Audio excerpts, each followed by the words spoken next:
Эту вставочку я записываю уже после того, как я отсмотрел отснятый материал по этому ролику. Во-первых, я везде абсолютно, каждый раз я допускал одну и ту же ошибку. Тиефгрунт, не Тифин. Это не Кнауф Тифингрунт.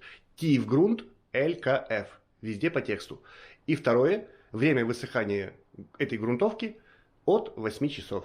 Рекомендованное время высыхания. Приятного просмотра. Привет, друзья! Проект Мансарда. Продолжаем работу над потолком. Сегодня у нас первый этап, собственно, созидательных работ. Раньше мы разрушали, теперь начинаем созидать. Первый этап – это первое грунтование. Первое грунтование – грунтовка аллигатор Тифингрунт ЛКФ. Вот так выглядит упаковка. Так, открутим. Я еще не вскрывал. Посмотрим на нее. Я не работал ею. Но это грунт глубокого проникновения, собственно. Такая белая жижа там внутри. Итак, как мы должны ею работать? Мы должны полностью, по рекомендациям технолога, должны полностью пройти всю обрабатываемую площадь этим грунтом. Но, нам не нужна пленка. И поэтому предварительный эксперимент. Мы проверим, мазнем в одном месте, проверим, если чистым грунтом пленка появится, мы будем разбавлять 1 к 1 с водой. Это технологично. И проходить 2 раза мокрым по мокрому. Нужно убедиться, что мы не получим пленку. Поэтому эксперимент. Сейчас мазнем где-то на потолочке. Вот отлил ее в гипсовочку чуть-чуть. Ну такая белая грунтовочка. Как будто бы обычная. Сейчас пойдем наверх мазнем. Не знаю, как это будет делать одной рукой. А я с лестницы буду тут мазать. Ну давайте где-то же здесь, чтобы было понятно, да? Это я наношу чистую, не разбавленную. Мазнем побольше, посмотрим. Дадим высохнуть. Она быстро высохнет, сейчас жарко у нас. Ну вот. Ну и дадим высохнуть этому месту. Так, вот это место. Я лично, вот так подлазивая снизу, подлезая снизу, я вижу здесь небольшую пленку. Это не такая жирная пленка, как от Escaro Aquastop. Она чуть-чуть какая-то. Я сейчас включу фонарь. Может, камера увидит с фонарем ее. Я не знаю. Я вот фронтально ее не вижу. Ты видишь ее? Саша тоже ее не видит.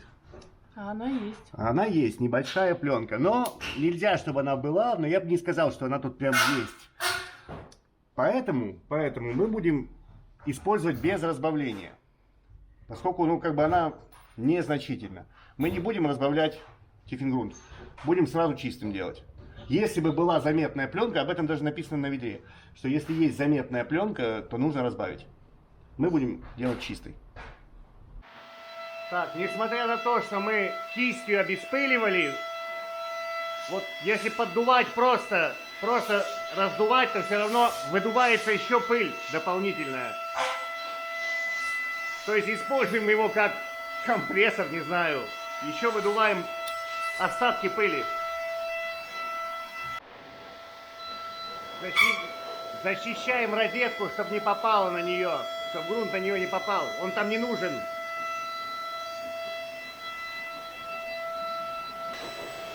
Стараемся попасть туда. Угу. Закончили грунтование. Что можно сказать? Желтизна подперла, будь здоров. Желтизна просто вылезла. Тут прямо аж коричневая вот на кухне. Ух. Очень желто стало прям.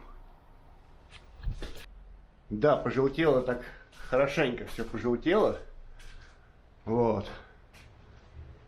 Вот так теперь стало. Так. Ну, пойдем потрогаем, посмотрим, что получилось вообще. Так, сейчас поднимусь по лесенке. Итак, ну, каких-то видимых пленок, какого-то блеска я не вижу. Ну и слава богу, трещина. Написано трещина, расшитая трещина. Хорошо. Я хочу попробовать вот так сделать. Вот если я сильно нажимаю, я, да, могу какую-то песчинку оторвать. Но в целом, вот, видите, не пачкается вообще. Вот, то есть, если с нажимом прям, то что-то там можно оторвать. Но в принципе, очень хорошо. То есть, вот. Сейчас протру руку о плечо. То есть, отлично, замечательно. где бы показать, как оно должно бы быть.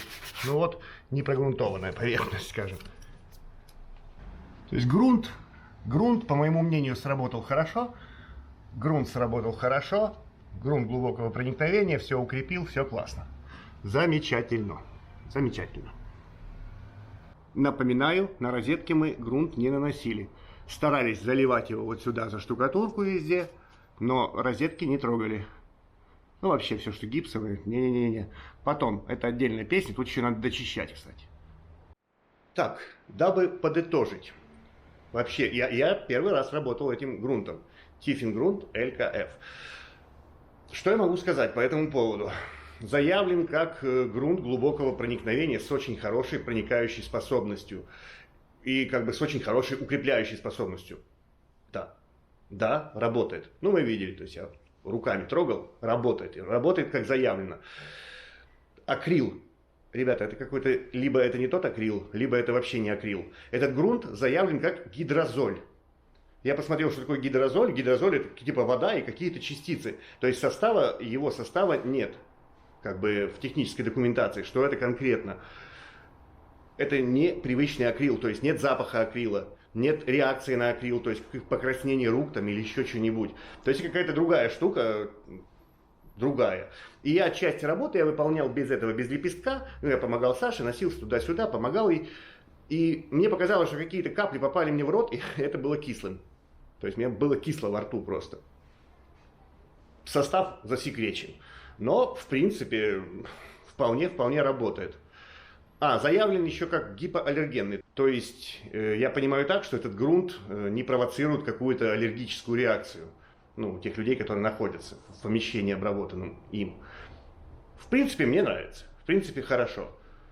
Опять же, это не реклама продукта. Если мне понравится другой какой-то продукт, я также буду говорить о другом продукте. В данный момент работаем им. Прикольно. Хорошо работает. Нормально. Хорошо. На этом всего доброго вам. До свидания. Пока-пока. И один момент. Расход. Расход соответствует заявленному. У нас на 80 квадратных метров ушло чуть меньше 10 литров. Вполне расход очень приятный такой. Довольно экономно.